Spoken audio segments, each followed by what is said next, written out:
मित्रों, रावण ने जब अपने पुत्र मेघनाद के द्वारा ये बात सुना कि राम लक्ष्मण नागपाश में बंद करके बढ़ गए, तो रावण बहुत एक कुटिल चाल चला। यह वाल्मीकि रामायण का आधार पर है। तुलसीकृत रामायण में ये बात का कहीं चर्च नहीं है। आप इस वीडियो के अंत तक देख करके सुनिए कि रावण क्या भयंकर चाल चला। जब इंद्रजीत ने रावण को जाकर के बतलाया कि हम राम लक्ष्मण को नागपाश में बांध दिए हैं और दोनों मर करके युद्धभूमि में पड़ा हुआ है, तो रावण खुशी से उछलने लगा। और उसके बाद उन्होंने मेघनाद को विदा करके सीता के रक्षा में जो कोई भी राक्षसनियाँ थी उस सब को बुलाया, बड़ा हर्ष के साथ सबको बुलाया और उस सबसे कहा, तुम लोग विदेह कुमारी सीता से जाकर कहो कि इंद्रजीत ने राम लक्ष्मण को मार डाला। फिर पुष्पक विमान पर सीता को चढ़ाकर रणभूमि में ले जाओ और उन मारे गए दोनों बंधुओं को उसे दिखा दो, जिसके आश्रय से गर्भ में भरकर वह मेरे पास नहीं आती थी। वह इसका पति अपने भाई के साथ युद्ध मुहाने पर मारा गया। अब सीता को उसकी अपेक्षा नहीं रहेगी। वह समस्त आभूषणों से विभूषित हो भय और शंका को त्याग कर मेरी सेवा में उपस्थित हो जाएगी। काल के अधीन हुए राम और लक्ष्मण को देखकर वह उनकी ओर से अपना मन हटा लेगी तथा निराश हो सीता स्वयं मेरे पास चली आएगी। दुरात्मा रावण की यह बात सुनकर वे सब राक्षसियाँ बहुत अच्छा कहकर उस स्थान से गई जहाँ पुष्पक विमान था। रावण की आज्ञा से उस पुष्पक विमान को वे राक्षसियाँ अशोक वाटिका में बैठी हुई मिथिलेश कुमारी के पास ले आई। उन राक्षसियों ने पति के शोक से व्याकुल हुई सीता को तत्काल पुष्पक विमान में चढ़ाया। सीता को पुष्पक विमान पर बिठाकर त्रिजटा सहित हुए सभी राक्षसियाँ उन्हें राम लक्ष्मण का दर्शन कराने के लिए चली। विमान द्वारा वहां जाकर सीता ने रणभूमि में जो वानरों की सेनाएं मारी गई थी उन सब को देखी।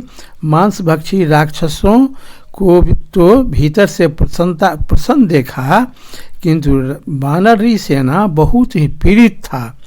सीता ने बाण शैया पर सोए हुए दोनों भाई श्री राम और लक्ष्मण को भी देखा, जो बाणों से पीड़ित हो संज्ञाशून्य होकर पड़े थे।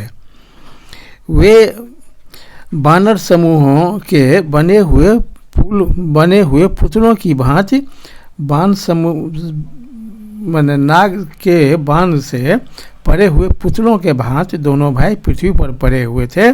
सीता इसको देखी। उन दोनों नरश्रेष्ठ वीरों को उस अवस्था में शैया पर पड़ा देख दुख से पीड़ित हुई सीता करुणाजनक स्वर में जोर जोर से विलाप करने लगी। सीता अपने पति श्री राम और देवन लक्ष्मण को धूल में लेटते हुए फूट फूट कर रोने लगी। सामुद्रिक लक्षणों का ज्ञाता विद्वानों ने मुझे पुत्रवती और सधवा बताया था। आज श्री राम के मारे जाने से वे सब लक्षण ज्ञानी पुरुष असत्यवादी हो गए।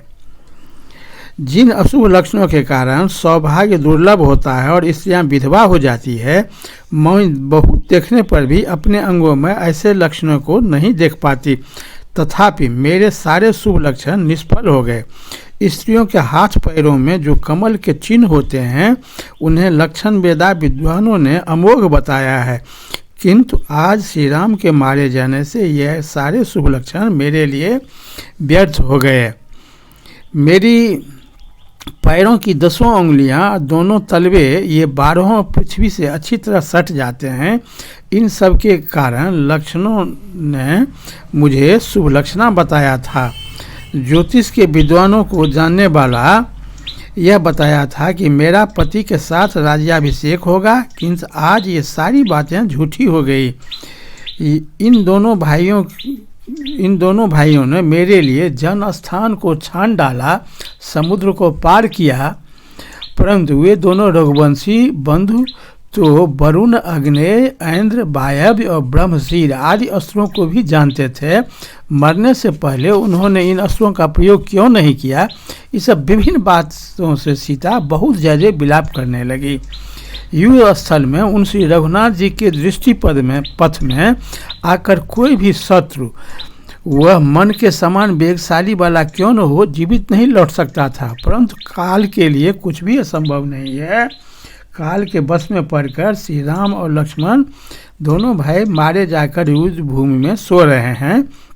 मैं श्री राम, महर्षि लक्ष्मण अपने और अपनी माता के लिए भी उतना शोक नहीं करती हूँ। सीता ने कही कि मैं राम, लक्ष्मण और अपनी माता के लिए और न अपने लिए उतना शोक करती हूँ जितना अपनी तपस्विनी सासू जी के लिए कर रही हूँ। वे तो प्रतिदिन यही सोचती होगी कि वह दिन कब आवेगा जबकि वनवास का व्रत समाप्त करके वन से लौटे हुए श्री राम, लक्ष्मण और सीता को मैं देखूंगी। इस प्रकार विलाप करती हुई सीता से राक्षसिया त्रिजटा ने कही, देवी विषाद मत करो, तुम्हारे पतिदेव जीवित हैं। त्रिजटा बहुत समझाने लगी सीता को, मैं तुम्हें एक ऐसे महान और उचित कारण बताऊंगी जिससे यह सूचित होगा कि वे दोनों भाई श्री राम और लक्ष्मण जीवित हैं। यह पुष्पक विमान दिव्य विमान है। कोई भी वैधव्य स्त्री इस विमान पर नहीं चढ़ सकता है। यह विमान किसी विधवा स्त्री को अपने पर चढ़ने ही नहीं देती है। तो जब यह प्रधान और मारा जा, तो जब तुम इस विमान पर चढ़ गए, इसका अर्थ है कि राम और लक्ष्मण जिंदा हैं। दूसरा कि जब प्रधान वीर मारा जाता है तो उसकी सेना उत्साह और उद्योग से हीन हो युद्ध स्थल में उसी तरह मारी मारी फिरती है। इस सेना में किसी प्रकार की घबराहट या उद्वेग नहीं है। यह इन दोनों राजकुमारों को रक्षा कर रहा है। बताया है कि ये दोनों भाई जीवित हैं। इससे स्पष्ट हो रहा है कि ये दोनों भाई जीवित हैं। अब तुम विश्वास करो कि ये जीवित हैं।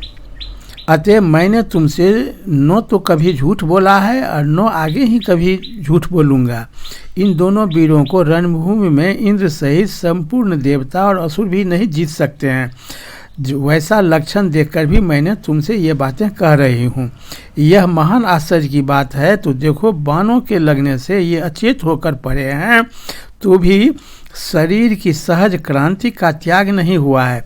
जिनके प्राण निकल जाते हैं उनके मुखों पर यदि दृष्टिपात किया जाए तो प्रायः वहाँ बड़ी विकृति दिखाई देती है। इन दोनों के मुखों की शोभा ज्यों की त्यों बनी हुई है। इसलिए ये निश्चित रूप से जीवित हैं। तुम धैर्य रखो। तुम श्री राम और लक्ष्मण के लिए शोक, दुख और मोह का त्याग दो। वे मर नहीं सकते हैं। और तुम देवी माँ की आराधना करो, उन्हीं के शरण में चले जाओ, भगवान भोलेनाथ के शरण में चले जाओ। यह बात सुनकर